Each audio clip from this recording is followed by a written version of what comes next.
चलो तो फिर शुरू करते हैं सप्रेसर टी सेल से। अपना पहली वाले लेक्चर की टॉपिक है सप्रेसर टी सेल, थोड़ा सा एक्स्ट्रा है वो देख लो, फटाफट से ख़त्म करते हैं उसको। तो सप्रेसर टी सेल की अपन ने जितनी बात करनी थी वो कर ली थी, ठीक है।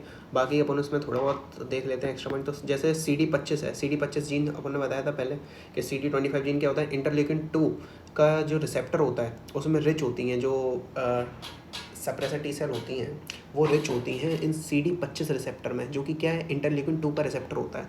CD25 में रिच होती हैं, तो CD25 में रिच होती हैं। CD25 को बनाने के लिए कौन रिस्पॉन्सिबल होता होगा, CD25 का जीन। तो mutation seen in multiple sclerosis, CD25 के जीन में म्यूटेशन हो जाता है, मल्टीपल स्क्लेरोसिस में उसका म्यूटेशन देखने को मिलता है।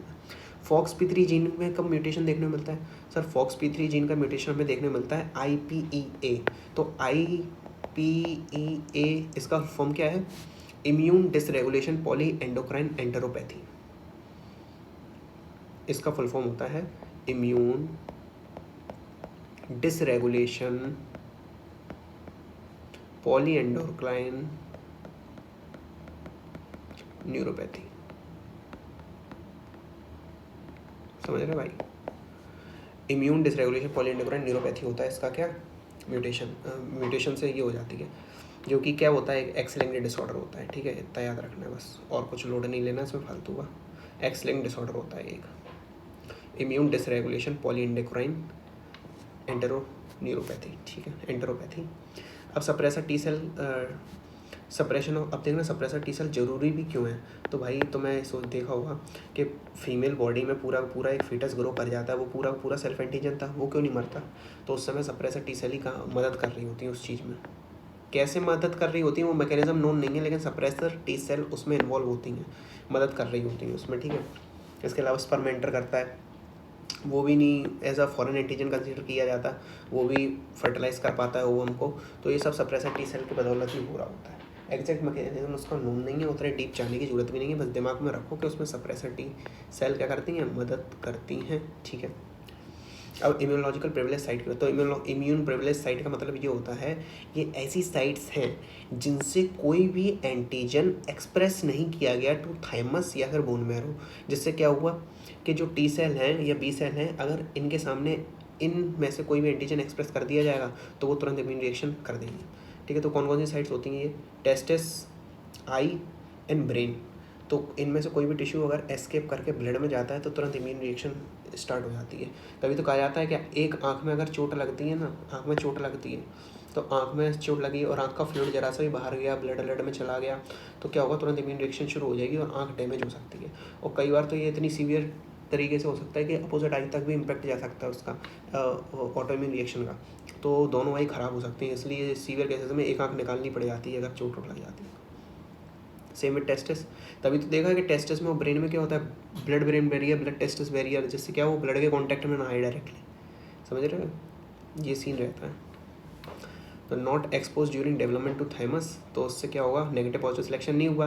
तो अगर इनमें इंजेक्शन से कोई एंटीजन, इंजरी से कोई एंटीजन टी या बी सेल को कॉन्टैक्ट में आएगा तो क्या हो जाएगा, immune response get triggered, post trauma to any of the structure auto immune reaction हो जाएगी, ठीक है। अब अपन आ गए सिस्टमिक ल्यूपस एरिथ्रोमाटोसिस पे, फटाफट से इसको चटकाते हैं। सिस्टमिक ल्यूपस एरिथ्रोमाटोसिस को हम ऐसा प्रोटोटाइप यूज़ कर रहे हैं। प्रोटोटाइप का मतलब ये है कि पूरे ऑटोइम्यून डिसऑर्डर को हम, क्या होता है बेसिक फ्रेमवर्क ऑटोइम्यून डिसऑर्डर में, वो पूरा SLE के थ्रू समझ लेंगे, ठीक है। तो सिस्टमिक ल्यूपस एरिथ्रोमाटोसिस, ये इसमें जो भी चीज़ें होती हैं वो एकदम सिमिलर है with type 3 hyper sensitivity. Type 3 hyper sensitivity में क्या होता है कि जो इम्यून कॉम्प्लेक्स होता है, सर्कुलेटिंग इम्यून कॉम्प्लेक्स के कारण ही टाइप 3 हाइपर सेंसिटिविटी रिएक्शन होती है। और ये सिमिलर है सिस्टमिक ल्यूपस एरिथ्रोमाटोसिस में होता क्या है, टाइप 3 हाइपर सेंसिटिविटी रिएक्शन ही होती है। Systemic lupus erythematosus cases mainly womens में ज़्यादा देखने मिले, मेल्स में कोई भी ऑटोइम्यून डिसऑर्डर हो वुमेन्स में ज़्यादा देखने मिलता है इसका मेल्स। रीज़न इसका क्या होता है, एस्ट्रोजन। और ये बच्चों में नहीं देखने मिलेगा, मेनली ये मिडिल एज लोगों में देखने मिलता है, 45 साल की एज में। ऑटोइम्यून डिसऑर्डर जो होते हैं बेसिकली वो प्राइमरी भी हो सकते हैं और सेकेंडरी भी हो सकते हैं। प्राइमरी जो होंगे तो वो इडियोपैथिक होंगे, और सेकेंडरी जो होंगे वो ट्रिगर ड्यू टू ड्रग के कारण होंगे, ठीक है। ये हटाओ, कुछ मतलब नहीं है इसका, part of another autoimmune disorder बेकार। इतना याद रखो कि जो प्राइमरी हो सकते हैं और सेकेंडरी हो सकते हैं। प्राइमरी जो होंगे वो बेसिकली इडियोपैथिक होंगे और सेकेंडरी जो होंगे वो ट्रिगर ड्यू टू ड्रग। अब रिस्क फैक्टर ऑफ एसएलई क्या क्या होते हैं? रिस्क फैक्टर मतलब क्या होगा, किन किन कारण से सिस्टमिक लूपस एरिथ्रोपोइटोसिस हो सकता है? तो पहले जेनेटिक कारण होता है। तो बेसिकली क्या है, जेनेटिक कारण जो है वो एक एसोसिएशन स्टडीज़ है। एसोसिएशन स्टडी देखो, दो टाइप की स्टडीज़ होती हैं, एक होती है एसोसिएशन स्टडी और एक होता है कॉजेशन स्टडीज़। तो एसोसिएशन स्टडी और कॉजेशन स्टडीज़ में अंतर क्या होता है? कॉजेशन स्टडी जैसे कि मैं बोलूँ कि HIV वायरस है, ये क्या करेगा? एड्स करेगा। मैंने बोला माइकोबैक्टीरियम ट्यूबरकुलोसिस है,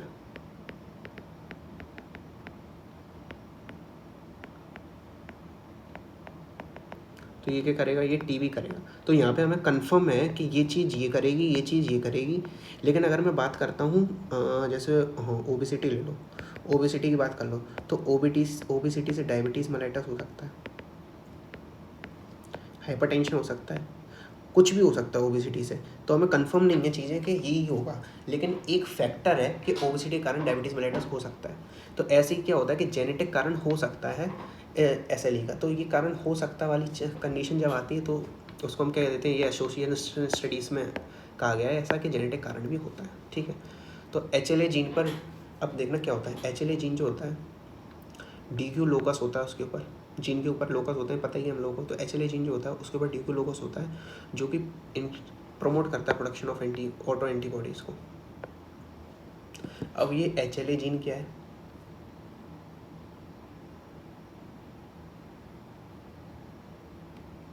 व्हाट इज HLA जीन भाई? Association studies.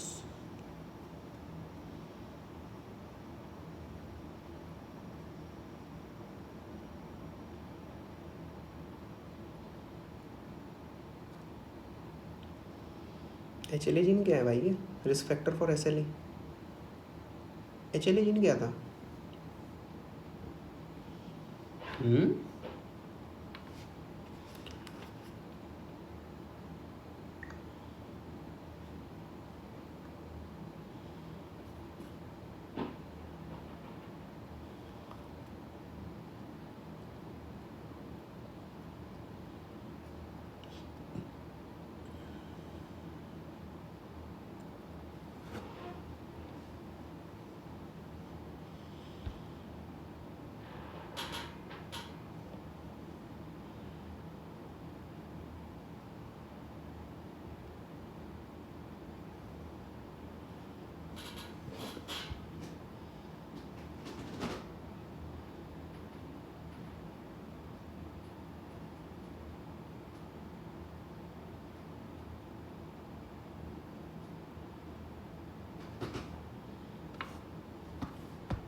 HLA जीन क्या होता है? तो HLA जीन मतलब जान लो कि ह्यूमन, फुल फॉर्म अगर मैं इसके बोलूँ तो ह्यूमन ल्यूकोसाइट एंटीजन। तो ये बॉडी में मौजूद वो जीन होता है, ये बॉडी में मौजूद वो जीन होता है जो क्या करता है, ये बॉडी में मौजूद वो वाला जीन होता है जो जिसके पास DQ लोकस होता है। अब ये DQ लोकस वो होता है, ये हरामी लोकस है भाई। ये DQ लोकस क्या करता है? इनक्रीज कर देता है प्रोडक्शन ऑफ ऑटो एंटीबॉडी। तो ऑटो एंटीबॉडी तो सिस्टमिक लूपस में ऑटो एंटीबॉडी के कारण है जो ये करवा रहे हैं। तो ऑटो एंटीबॉडी का प्रोडक्शन कौन बढ़वाता है? जेनेटिक कारण में क्या आ गया? एक HLA जीन पर DQ लोकस है। HLA जेनेटिक कारण में क्या आ गया? सबसे पहला रिस्क फैक्टर क्या है? जेनेटिक कारण, जिसमें HLA जीन पर DQ लोकस होता है जो कि इंक्रीज प्रोडक्शन कराता है ऑटो एंटीबॉडीज़ का। ठीक है, increase incidence of twin studies बेकार बात है, ज़्यादा ध्यान नहीं देने की जरूरत। इनहेरिटेड कॉम्प्लीमेंट डिफिशिएंसी, अब देखो भाई ये कॉम्प्लीमेंट सिस्टम जानते ही होगे तो इनहेरिटेड जिनमें कॉम्प्लीमेंट डिफिशिएंसी होती है C2 की, C4 की और C1Q की, तो उनमें चांसेस ज़्यादा होते हैं क्या होने के? सिस्टमिक लूपस एरिथ्रोमाटोसिस होने के। किसके? क्या C2 की, C4 की और C1Q की, तो उनमें चांसेस ज़्यादा होंगे सिस्टमिक लूपस एरिथ्रोमाटोसिस होने के। ठीक है, अब इम्यूनोलॉजिकल रिस्क फैक्टर की बात कर लो। अब दूसरा रिस्क फैक्टर क्या है? Immunological risk factor. तो सिस्टमिक लूपस एरिथ्रोमाटोसिस होने के चांसेस तब भी बढ़ जाते हैं जब failure of B cell tolerance होता है, इससे ऑटो एंटीबॉडी ज़्यादा बनेगी, ऑब्वियस सी बात है। तो abnormal TLR bound to, TLR क्या होता है? Toll like receptor. Abnormal TLR bound to DNA and RNA bound and activate B cell to produce antibody. Toll like receptor किस पे प्रेजेंट होते हैं, सारी की सारी अपनी जो WBC होती हैं सब पे टॉल लाइक रिसेप्टर प्रेजेंट होते हैं। तो एबनॉर्मल TLR बनेंगे, क्यों? क्योंकि बी सेल का सही से मैचुरेशन नहीं हुआ है, failure of B cell tolerance हो गया है, तो एबनॉर्मल TLR होंगे बी सेल के पास, तो वो बाउंड करेंगे जाके DNA RNA से और एंटीबॉडीज़ बनवाएंगे। एबनॉर्मलिटी इन टाइप 1 इंटरफेरॉन, ये भी चांसेस बढ़ा देती है किसके चांसेस बढ़ा देती है, SLE के।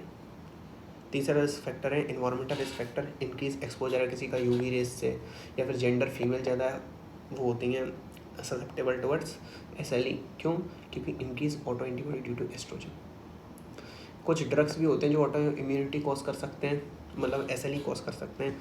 हाइड्रेलाजीन, प्रोकेनामाइड, डिपेंसिलामीन, क्या क्या है ड्रग के नाम, क्या क्या है? हाइड्रेलाजीन प्रोकेनामाइड एंड डिपेंसिलामीन, ठीक है। ये 3 ड्रग हैं जो क्या कॉज कर सकते हैं, SLE कॉज कर सकते हैं, ठीक है। हाइड्रोलाजीन, प्रोकेनामाइड, डिपेंसिलामीन ये कॉज कर सकते हैं। इसके अलावा ड्रग इंड्यूस कर सकते हैं ल्यूकोसिस्टोमाटोसिस को, हाइड्रोलाजीन, प्रोकेनामाइड। अब हम बात कर लेते हैं कि मैकेनिज्म कैसे होता है, SLE कैसे होता है, कैसे ट्रिगर होता है। तो देखो भाई, तो UV रेस आई, उससे क्या हुआ, एपोप्टोटिक बॉडी बनी। तो UV रेस ने क्या किया, देखो अपन ने एपोप्टोसिस पढ़ी थी या फिर मैं अभी पढ़ाऊँगा इस चैनल पे। तो क्या होता है एपोप्टोसिस में, एक स्टिमुलस होता है एपोप्टोसिस ट्रिगर करने के लिए, UV रेस भी। तो UV रेस के कारण एपोप्टोटिक बॉडी बनी। तो नॉर्मली क्या होता है कि वो एपोप्टोटिक बॉडी जो है मैक्रोफेज इंगल्फ करके निपटा देती है उनको, लेकिन क्योंकि कॉम्प्लीमेंट डिफेक्ट है, हमने बोला था ये जेनेटिक फैक्टर कॉम्प्लीमेंट डिफेक्ट है, तो कॉम्प्लीमेंट डिफेक्ट की वजह से क्या होगा कि मैक्रोफेज रिमूव नहीं कर पाएंगे, तो एपोप्टोटिक बॉडी एक्यूमुलेट करेंगे। एपोप्टोटिक बॉडी के अंदर फ्रेगमेंटेड DNA होगा, तो जो फ्रेगमेंटेड DNA होता है उसके बहुत चांसेस होते हैं हाई कि वो फॉरेन एंटीजन की तरह एक्सप्रेस कर देगा। और दिक्कत क्या फंस गई कि ये जो पेशेंट था जिसमें UV रेस एपोप्टोटिक बॉडी का कॉम्प्लीमेंट डिफेक्ट था, उसमें ये कंडीशन भी है कि डिफेक्ट इन टॉलरेंस। तो एक बात हमेशा याद रखना कि सिस्टमिक ल्यूपस एरिथ्रोमाटोसिस जो है वो ऐसा नहीं है कि सिर्फ कॉम्प्लीमेंट डिफेक्ट होगा तो SLE हो जाएगा। मल्टीपल चीज़ें होती हैं एक साथ तब जाके SLE होता है। जैसे एक पेशेंट था उसमें कॉम्प्लीमेंट डिफेक्ट था जिस कारण एपोप्टोटिक बॉडी का एक्यूमुलेशन हुआ, लेकिन साथ साथ उसमें डिफेक्ट इन टॉलरेंस भी है जिसके कारण B सेल और T सेल का सही से मैच्योरेशन नहीं हो रखा। तो क्या होगा, जो न्यूक्लियर एंटीजन था जो कि ऐसा बिहेव कर सकता था फॉरेन एंटीजन, वो क्या होगा 100% बिहेव करेगा फॉरेन एंटीजन की तरह। क्यों? क्योंकि B सेल क्या करेंगी, फॉल्स रिकॉग्नाइज करेंगी इसको। अब B सेल ने फॉल्स रिकॉग्नाइज किया इसको, जिससे न्यूक्लियर एंटीबॉडी बना दी उसने, ठीक है। तो ये क्या है, एंटीबॉडी जिसने बाइंड कर लिया किसको, न्यूक्लियर एंटीजन को, इम्यून कॉम्प्लेक्स बन गया। अब ये जो T सेल थी इसने और प्रमोट कर दिया B सेल को, T सेल भी फॉरेन समझेंगी और प्रमोट करेंगे B सेल को और एंटीबॉडी बनाओ। Eaten by dendritic cell, dendritic cell क्या है, मैक्रोफेजिंग है डेंड्राइटिक सेल, और present them to T cell, T cell पे डेंड्राइटिक सेल टेटो सेल मतलब, या फिर मैक्रोफेज बोल लो, खाएंगे उसको, present them to T cell.